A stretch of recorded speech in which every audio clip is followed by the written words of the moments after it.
بالفعل الأب راح للولد المدرسة لقى يعني عريانين تماما، مفيش أي ملابس عليهم، الصور عريانة للأسف، كمان بيجسدوا شكل أكيد الإله. صدمت الست فاطمة لما محمد جاد نفسه هو اللي يجيب حق أمونة باستفاء. السلام عليكم ورحمة الله وبركاته، أهلا بيكم في فيديو جديد. حبايبي وأخواتي، ربنا يبارك لي فيكم ويسعدكم دنيا وآخرة. والله العظيم انتوا بالفعل حاجة تتشال على الراس، يعني على راسي من فوق كل تعليقاتكم الجميلة. يا رب كده يسعدكم دنيا وآخرة ويجمعنا بيكم في الجنة، اللهم أمين. دي دعوة بقولها دايما، وإن شاء الله أنا على يقين بإذن الله إن احنا كلنا كده نتجمع في الجنة. تعالوا بقى نصلي بينا على النبي على أفضل الصلاة والسلام. عايزة بس كده قبل ما أبدأ الفيديو بتاع النهاردة، عايزة أنوه عن فيديو عملته على قناتي التانية أنت الأفضل، أسيبه لكم في أول تعليق مثبت. الفيديو ده يا جماعة مهم جدا جدا والله العظيم. إيه أهميته يا أم آسر؟ أهميته لكل واحدة أو كل أسرة عندها عيل في مصر في مدرسة خاصة، او حد جنبها جارها ابن اخوها ابن اختها، لازم يشوف الفيديو ده. الفيديو ده صادم بمعنى الكلمة. كوارث بتحصل يا جماعة. تخيلوا الأب يروح على المدرسة فيلاقي إن الابن، يعني مش عايزة أقول له، مش عايزة يعني طبعا مش عايزة أحرق الفيديو لأن الفيديو بصوت الأب نفسه. تمام؟ اللي حصل مع الفيديو أو اللي حصل مع الأب، أنا بعتذر، راح المدرسة لقى بالفعل صور عريانة، حاجات كده صعب جدا جدا. فأرجو من حضراتكم ادخلوا شوفوا الفيديو وربنا يسترها مع أولادكم ويحفظهم يا رب العالمين. في يا جماعة خطة ممنهجة لمحو الإسلام من مخ العيال، الله المستعان، ربنا يسترها. تعالوا بقى ندخل على الفيديو النهارده، واللي خليني ابدا من عند مصيبه مين يا اولاد، مين يعني يا اولاد حزن كده مغلي متسقي كده ومعبي في برطمانات وبتسالنا كده في الكاسات بالجرعه، والله العظيم كل يوم لازم تاخدوا كده، اخدتوا جرعه الحزن المغلي لسه، فتطلع هنا بقى زيز يا اولاد. دي طالعه بفيديو حطت الاول كده فرشه الفرشه على الانستا وعلى الفيسبوك ان في عربيه كده متدشمله ببعضها وقع من على الكوبري. طبعا الناس كلها اتخضت، خير ربنا يسترها، ربنا يحفظها يا رب العالمين ويحفظكم جميعا. المهم فافتكروا ان ممكن تكون هي لا قدر الله، لحد ما طلعت بقى تطمنهم. طبعا اكيد الناس داخله هتسالك عربيه مين، ويقعد تكون عربيتك انت سليمه الدنيا تمام معاكم. فطلعت تلاقي يا اولاد دي لا عربيتها ولا حاجه، عربيه المفترض مأجرينها اخوات جوز ابو عدي، اخوات جوزها ابو عدي. تمام؟ والعربيه دي المفترض ان هم واخدينها كده ايجار، وبعد كده عملوا بيها حادثه وقعوا منها على الكوبري. تخيلوا انتم من المنظر، يعني على عمود نور، او والله العظيم زي ما بقول لكم كده. تمام؟ وسبحانك خرجوا منها سلام. طبعا مش بنفول عليهم ولا حاجه، ولكن انتوا تخيلوا، هل معقول يعني الناس يضربوا في السور بتاع الكوبري ويقعوا من على الكوبري على الارض على العمود ويخرجوا كده منها سلام؟ هل انت متاكده ان دي العربيه اللي كان فيها اخوات جوزك، ولا دي عربيه انت جبتي الصوره منين، ولا ايه بالظبط يا جماعه؟ ما دي حاجه يعني مش معقول. ما علينا نصدق الناس دول يا اولاد مصنوعين كده من فولاذ.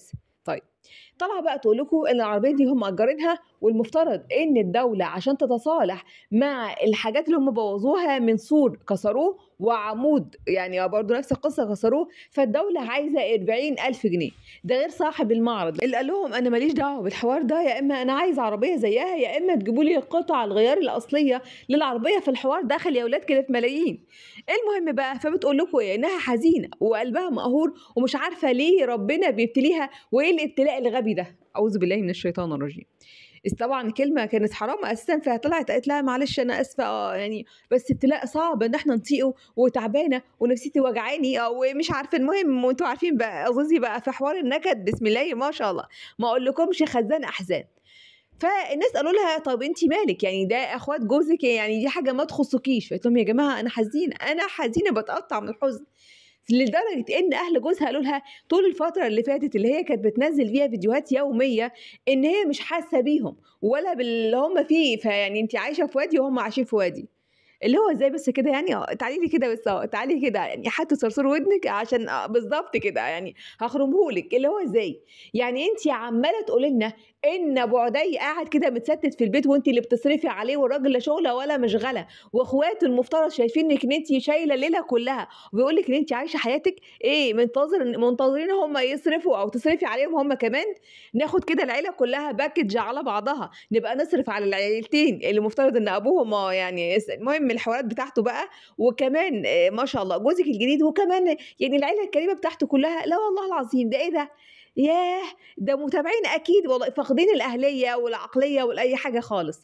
طب حبيبة قلبي، عايزة بقى يعني أتحفِك إن الحوار كُلّه على بعضه كذب في كذب. ليه يا أم آسر بتقولي كده؟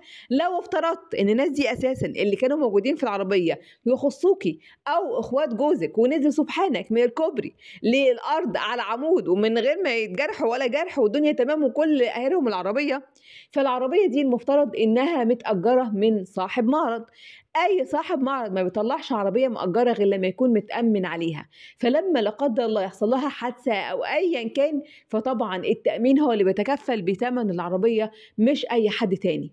وده اللي حصل مع إسماعيل الليثي رحمة الله عليه لمّا عمل حادثة في العربية اللي قال لكم أو طلعوا قالوا أهله إن هو لسه ما كانش اشتراها وكان بيجرّبها، فطبعًا ساعتها صاحب المعرض لمّا طلع سعد الصغير بتأليفة كده يا جماعة إحنا الفنانين هنجمّع من بعضينا وهنعمل جمعية ونقبضها والحاجات الغريبة دي، فطلع المدير الأعمال بتاعه وقال له إن كل ده كذب في كذب، وصاحب المعرض يا جماعة مش هيخسر ولا مليم، لإن التأمين هو اللي هيدفع تمن الحادثة اللي حصلت. بس ولا أي كلمة تانية.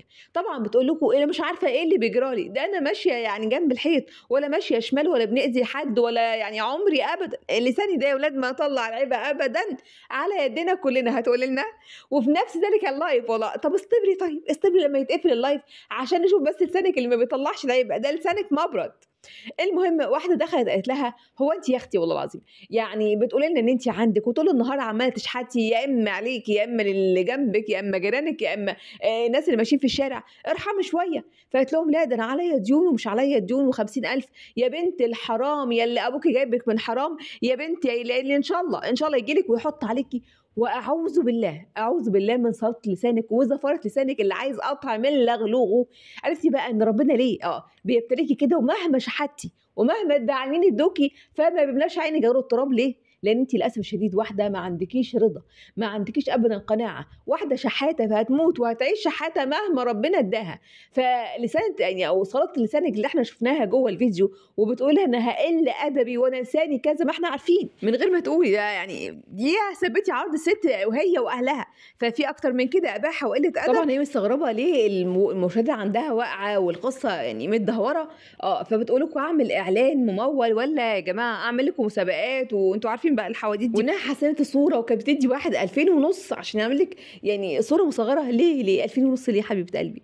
يعني والله مش عارفة الناس دي إيه يعني بتحسّسونا كده إن إحنا جايين من ورا الشمس مش ورا والله كوكب الأرض، لأ، أكيد إحنا اتلسعنا فعشان كده واخدين على دماغنا شوية، فمش قادرين نوصل للعبقرية بتاعتكم. المهم يعني هي مستغربة ليه عندها المشاهد بتوعها، دخلت واحدة كتبت لِك comment عريض طويل جدًا وقالت لِك إن أنا كنت باحبِك حُب جنوني، لدرجة إن لو كنت برّه البيت ما عنديش يعني معاش إنترنت كنت باشحن الباقة عشان أسمع فيديوهاتِك، وكنت باحبِك كلام كتير شعر يا ولاد كده يدغدغ القلوب، تمام؟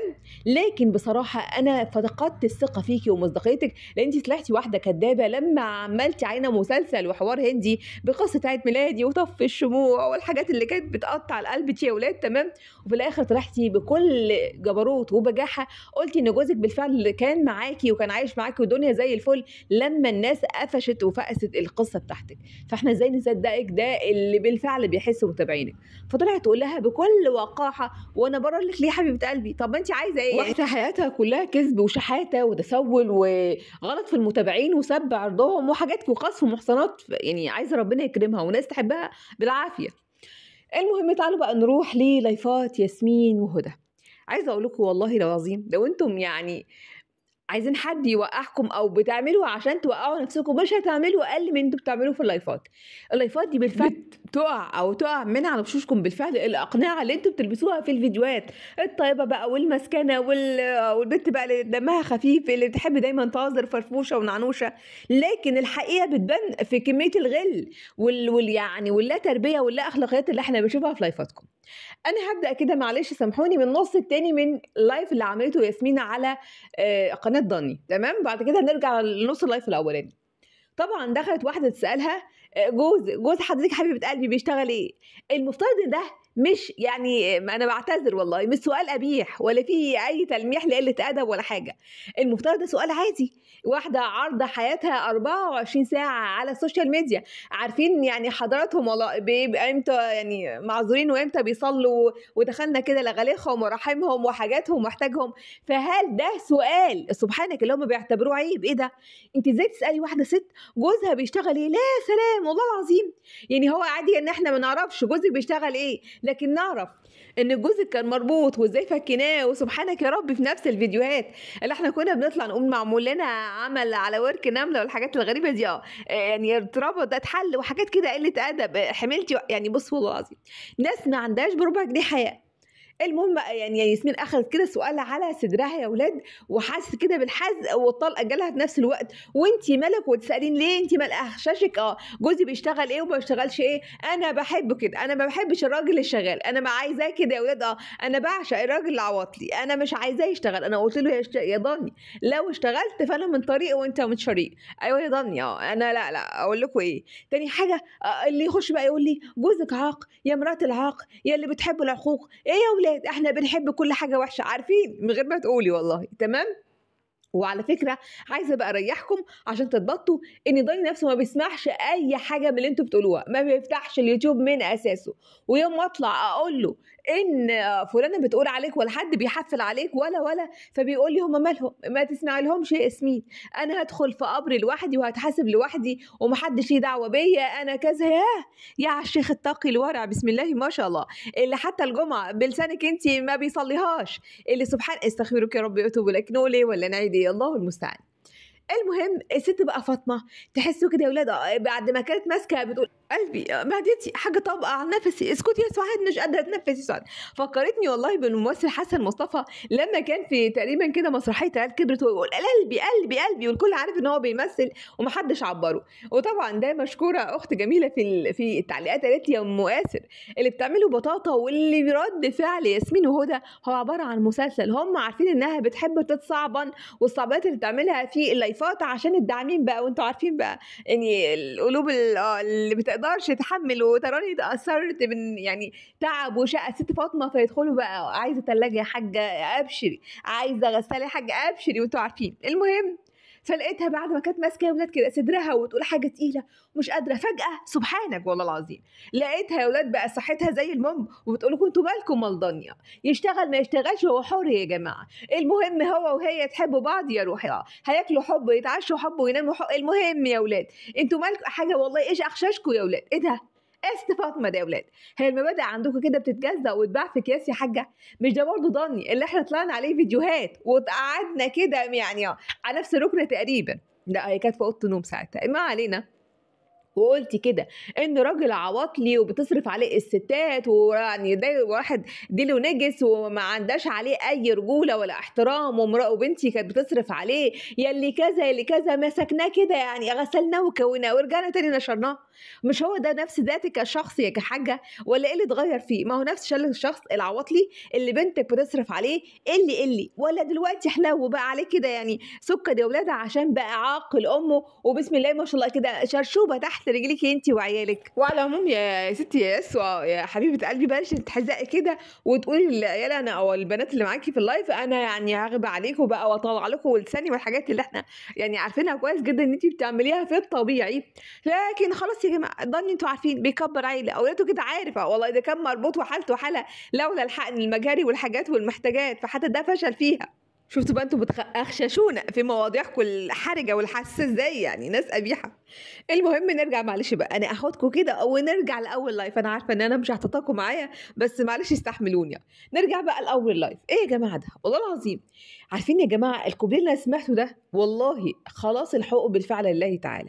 انت بس سلم كده امرك وقول يا رب وربنا بيجيب لك حقك والله العظيم لحد عندك، بدون ما تدعي على الناس، بدون ما تتشكى وتتبكى مع فلان وعلان وتقول ده جرى واللي حصل. لا انت بس كده من قلبك لله تعالى وربنا هيختص من كل اللي ظلمك ويوريك في نفس والله تحس ان السيناريو كده بيعيد نفسه، نفس الظلم اللي وقع عليك هتشوف ان غيرك بيتسقي من نفس الكاس بدون كده ما تعمل اي حاجه وانت قاعد في مكانك وبتقول سبحانك يا ربي.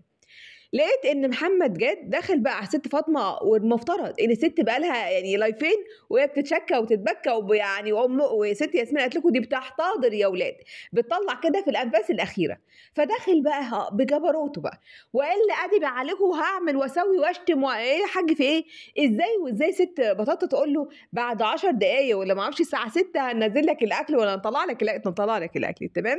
دلوقتي الساعه 10 محدش جاب لي اكل، وبعد كده تقولوا مش بيسال مش ورينا وشه، لا انا هقلي ادب عليكم في ايه ياما فين الاكل، انا هشتم انا هسوي انا. فقلت والله يا حبيبي ده يعني صدفه كانت عامله محشي بس لسه ما سوتوش وما جابتوش وما اعرفش قصه كده.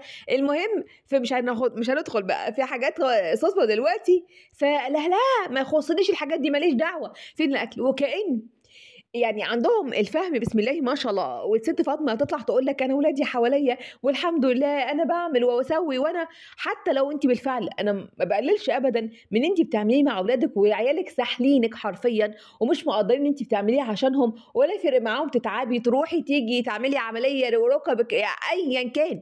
كل واحد فيهم شايف مصلحته فقط لا غير.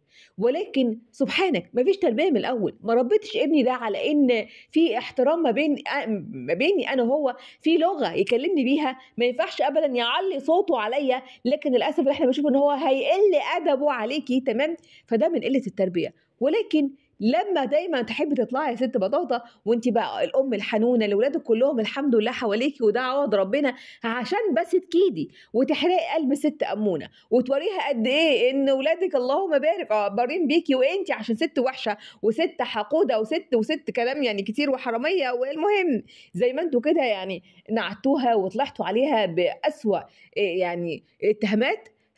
ربنا بيورينا قد ايه ان كل ده عباره عن يعني كده، لكن الحقيقه اللي احنا بنشوفها في لايفاتكم. فتحسوا كده والله سبحانك ان لو محمد جاد متفق مع ست امونه ان هو ياخد لها حقها ويسقي كده امه من كاس العقوق اللي بتشجع ضني عليه هي وبنتها، ما كان هيعمل ربع، بس ربع اللي هو عمله في الست بطاطا على اللايف. طبعا الكومنتات مسكت بقى يعني ابو احمد يا اولاد كده هزقوه، انت قليل الادب، انت ما تربيتش ازاي تعلي صوتك على امك، هو امك دي خدامه، هو انت ليه بتطالبها بحاجه كانها حق من حقوقك، الست تطبخ المهم مسكوه بالفعل غسلوه. لكن ياسمين مش قادره تقول الكلام ده، فيقول له لا ده بيشكروا فيك اعتذر، فيقول لها لا ده ناس بتقول لي اعتذر لمين انتوا اتجننتوا؟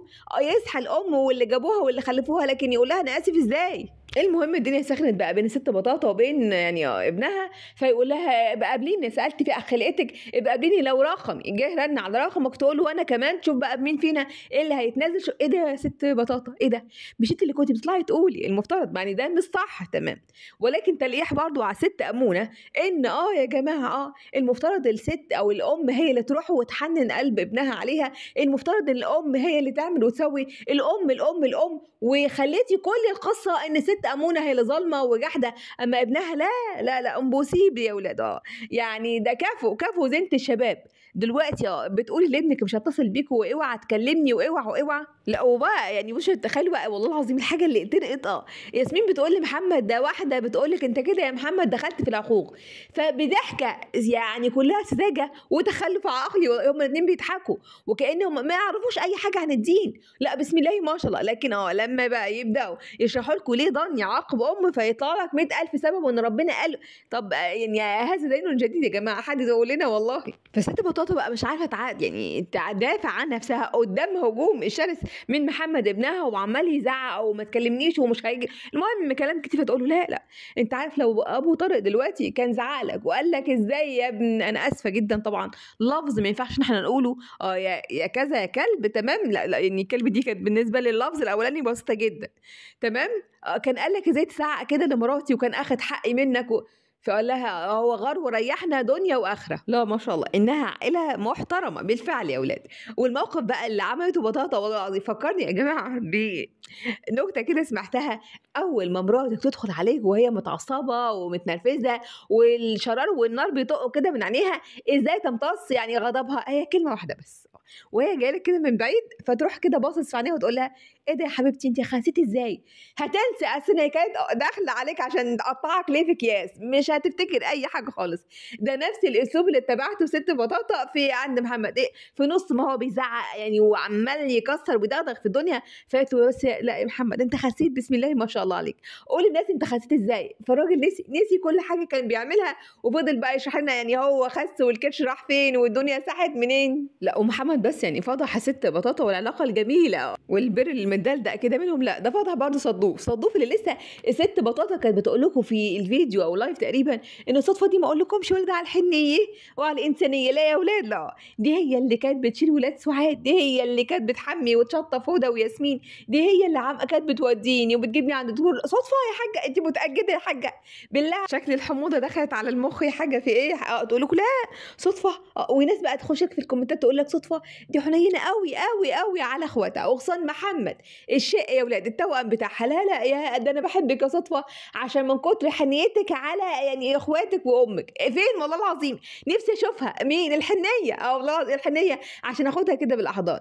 فطلع بقى محمد يقول لهم تقريبا ليه طبق او حاجه زي كده، فقال لهم ده الحاجه دي بتاعتي. فياسمين قالت له لا لا دي حاجتي، لا دي حاجتي. فقالت لها ايه يا حاجه ريحي في الكنب كده يا ياسمين في ايه؟ انت هتعملي زي صدفه كل حاجه تقولي بتاعت ناس بتاعت ناس. انا خايفه ادخل البس، انا بعتذر والله العظيم يعني الفاظ بقى الحفريه اللي بس من جوه تقولي ده بتاع ناس، المقشفه اللي فاكرانا طمعانين فيها. انا عمري ما ادخل تاني معاها لايفات ولا ادخل بيتها اللي كذا كذا. هي دي يعني شهاده اخوها الشيء فيها بسم الله ما شاء الله على الحنيه وعلى الانسانيه. وبعد ما كده ما اقولكمش ماسوره مجاري والله العظيم اتفتحت في بق محمد بكل الالفاظ اللي انتم ممكن تتخيلوها. ممكن تخيلوها ايه؟ ده هو سمعكم الاصوات والريحه على لايف صدفه في لايف من اللايفات وهو يعني بيخرج كده احاسيسه، لا مش احاسيسه والله حاجات تانية.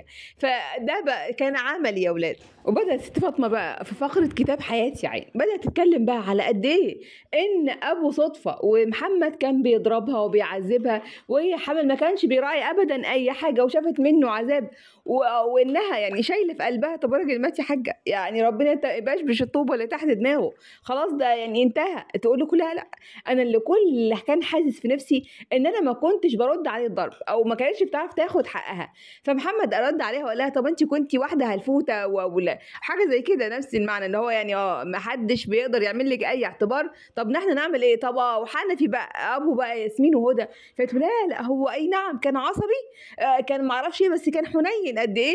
طب يا حاجه ده انتي والله لا الناس دي سبحانك يعني تحسوا ان في غل مكبوت جواهم وسبحانك ما بينسوش لحد، لا حد بينسى الام ولا ام بتنسى لبنتها ولا بنت لامها، كلهم نفس القصه. ولكن نشهد والله العظيم ان ست امونه هي اللي قدرت تجمع هذه الاسره اللي ما ينفعش تتجمع اساسا تمام على كده وحرقت قلبها. لكن غير كده احنا عارفين كويس جدا ان ما فيش حد فيكم بيطيق التاني وكله يلا نفسي.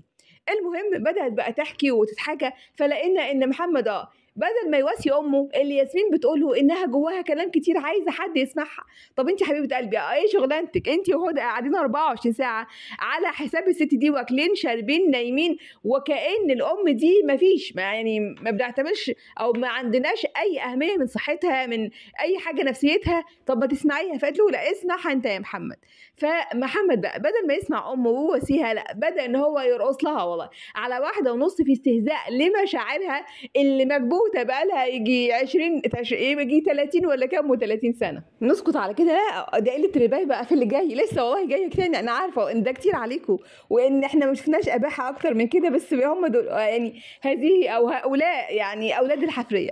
فيقول لها في ايه يا اما الراجل خلاص مات انت ما انت عايشه اهو بتاكلي وبتشربي وبتعملي بيبي طبعا اكيد بالمعنى الحرفي اللي حضراتكم اكيد متوقعين طبعا. وقبل بقى يعني من بعد ما خلصنا كميه الفضايح اللي ياسمين بتبقى متعمده عادي انها تجيب يا اما تطلع على امها يا اما على اخوها. المهم بيكون اللايف كده فيه نوع من انواع الشعلله وشطه بقى والحاجات اللي تخلي المشاهدات تعلى. ففي الاخر طردوا محمد من الشقه وقالوا لا احنا خلاص كده خلصنا فقره المجاري وقله الادب والعقوق والفجور اللي احنا شفناها كفايه كده على المتابعين. المهم الناس بتقولوا لها يا ست بطاطا خلاص بقى يعني الراجل ده مات وراح لحاله والراجل ده مات احنا هو في دار الحق واحنا في دار الباطل. كفايه نتكلم على الاموات ومين اللي كان احسن وكل واحد اكيد يعني من حقه يدافع عن ابوه بيحب يعني ابوه يبقى هو اللي شكله افضل قدام الناس. وصدفه كده هتزعل منك، فدخلوا يسالوا لهم صدفه مين اللي تزعل؟